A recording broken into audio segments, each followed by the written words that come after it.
Hello everyone, welcome back to my channel. I hope all of you doing well. तो जैसे मैं IVF से related video बना रही हूँ, मैंने IVF किया है तो मैं अपना एक्सपीरियंस शेयर कर रही हूँ एक एक टॉपिक पर। तो आज मैं और एक नया टॉपिक पर अपना एक्सपीरियंस शेयर करना चाहूँगी इस वीडियो के थ्रू। तो वीडियो में बने रहिए। तो चलिए स्टार्ट करते हैं वीडियो। तो जैसे हमने एक अच्छा क्लिनिक सेलेक्ट कर लिया, हमारे इंजेक्शन स्टार्ट हो गए, हमने इंजेक्शन ले लिए, हमारा एग रिट्रीवल है। अब एग रिट्रीवल के बाद हमने हमारे जो एम्ब्रो बने हैं वो हमने फ्रीज़ करवा दिए हैं। फ्रीज़ करवाने के बाद हमें एम्ब्रो ट्रांसफ़र करवाना हो तो उसके लिए भी उस दिन से हमारी और मेडिसिन और इंजेक्शन स्टार्ट हो जाते हैं। एम्ब्रो ट्रांसफ़र IVF का बहुत महत्वपूर्ण स्टेप है। तो एम्ब्रो ट्रांसफ़र खाली पेट जाने की ज़रूरत नहीं है। हमें जो टाइमिंग दिया होता है, मॉर्निंग का, दोपहर का, शाम का, जब भी जो भी टाइमिंग आपको दिया गया है वो क्लिनिक द्वारा हमें बताया जाता है।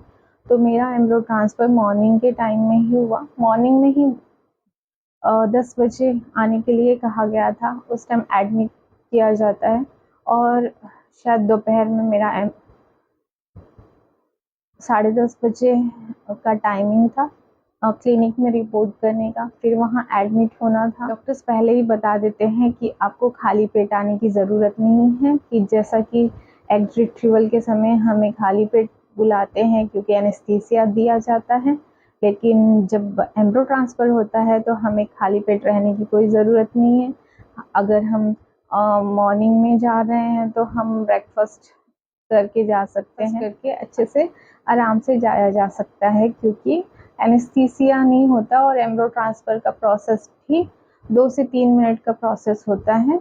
लेकिन उसके पहले हमें एडमिट रहना पड़ता है। वो जो क्लिनिक का जो भी प्रोसेस होता है वो सब वो लोग करते हैं। उस दिन से और मेडिसिन और इंजेक्शन स्टार्ट हो जाते हैं। उस दिन से और मेडिसिन और इंजेक्शन जो भी चलते हैं हमारे, वो सब का डिटेल बताया जाता है। तो एम्ब्रो ट्रांसफ़र के लिए कहा गया था कि पानी ज़्यादा सा पानी पी लें, जिससे यूट्रस में जहाँ भी एम्ब्रो ट्रांसफ़र करना है वो प्लेस अच्छे से विजिबल होती है।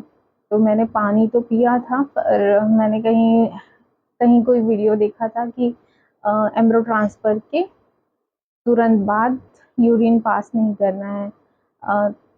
उसकी 1 घंटे तक होल्ड करके रखे तो सक्सेस होता है। तो ऐसा मैंने कोई वीडियो देख लिया था, तो मेरे दिमाग में वही था। तो वो उस वीडियो में एक्सप्लेन किया गया था।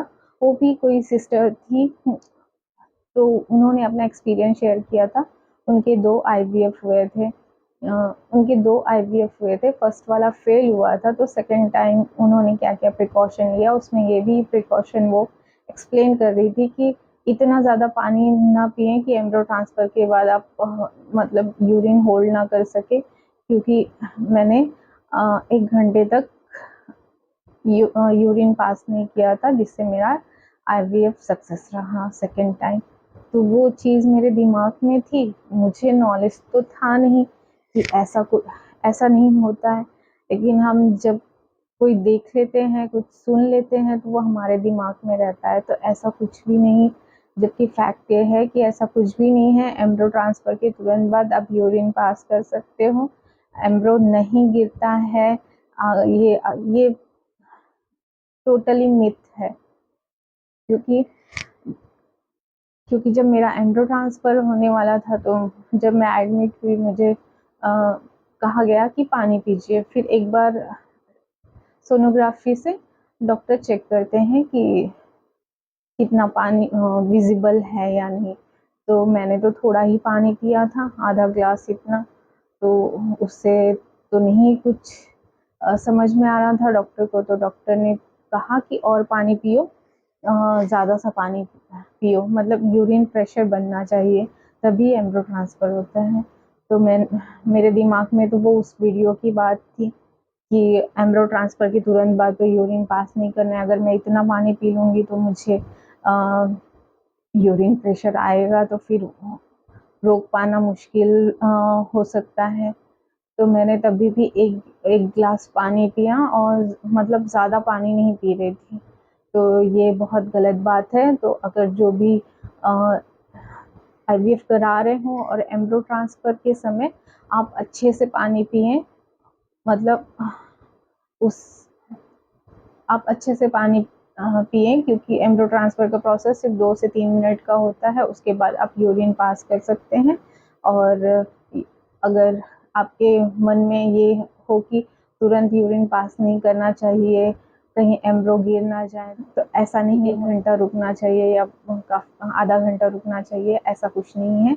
आप यूरिन पास कर सकते हो। तो मुझे भी फिर से डॉक्टर ने फिर से सोनोग्राफ़ी किया, तो उन्हें थोड़ा-सा, हाँ, जब मैंने और पानी पिया, फिर डॉक्टर ने फिर बुलाया, फिर सोनोग्राफ़ी किया, तो उन्हें दिखाई दे रहा था होगा कि कहाँ एम्ब्रो ट्रांसफ़र करना है, वो प्लेस उनको दिखाई दे रही थी। फिर वो जो प्रोसेस होता है वो स्टार्ट कर दिया। तो जो हेड डॉक्टर, जो वहाँ के सीनियर डॉक्टर थे, जैसे कि मैं पानी उतना ज़्यादा नहीं पी थी, तो उन्हें अच्छे से विजिबल नहीं हो रहा था होगा यूट्रस में जो प्लेस, मतलब जहाँ एम्ब्रो ट्रांसफ़र करना है। तो वो बोल रहे थे कि अभी भी मुझे प्रॉपर अच्छे से दिखाई नहीं दे रहा है।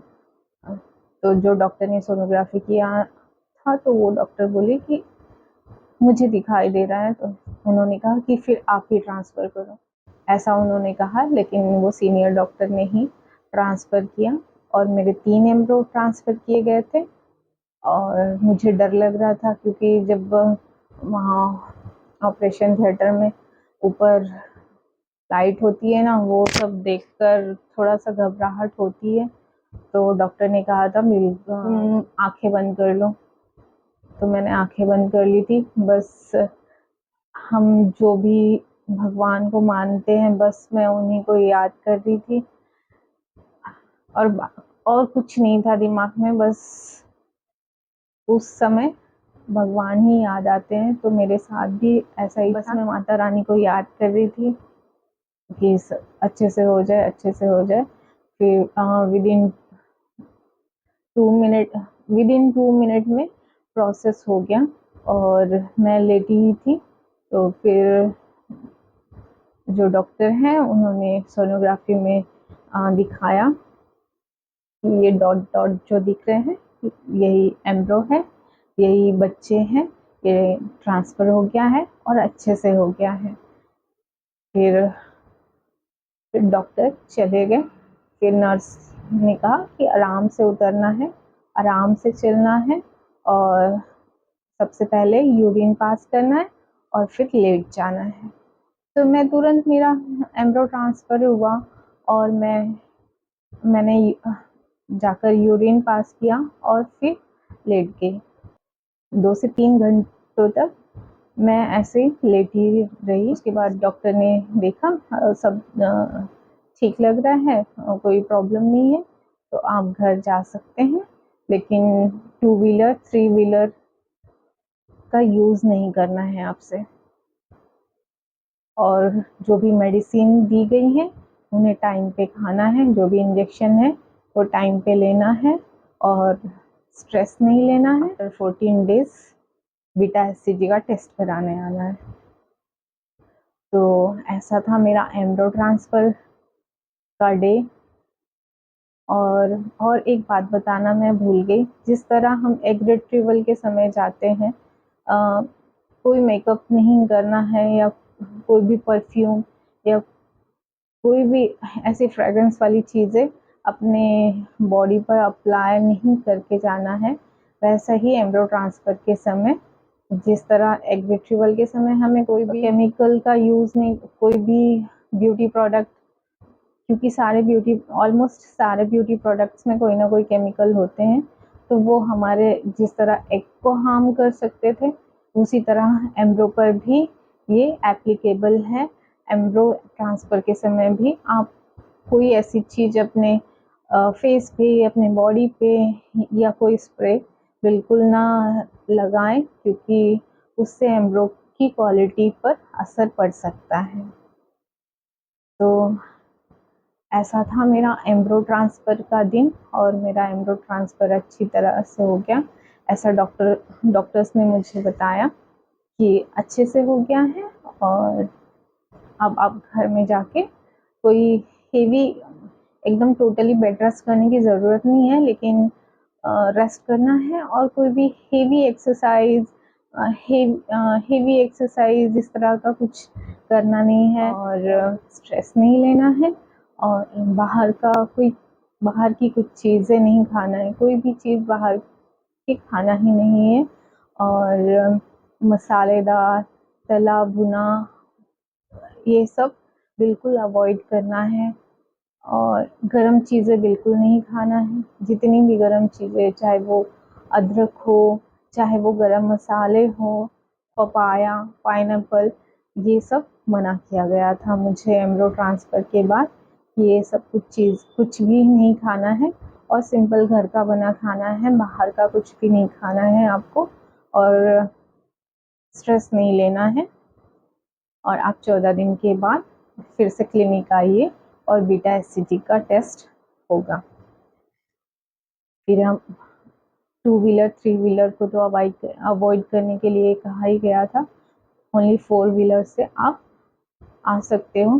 तो अगर आपका पर्सनल व्हीकल है, अगर आपके पास पर्सनल व्हीकल है तो उसको तो आप आराम से चला ही सकते हो, लेकिन अगर आप बाहर से कैब बुक कर रहे हो, टैक्सी से आ रहे हो, तो उनको आप बता दीजिए कि आराम से ले जाइएगा। तो ये था मेरा एम्ब्रो ट्रांसफ़र का एक्सपीरियंस, और यही सब था इस वीडियो में।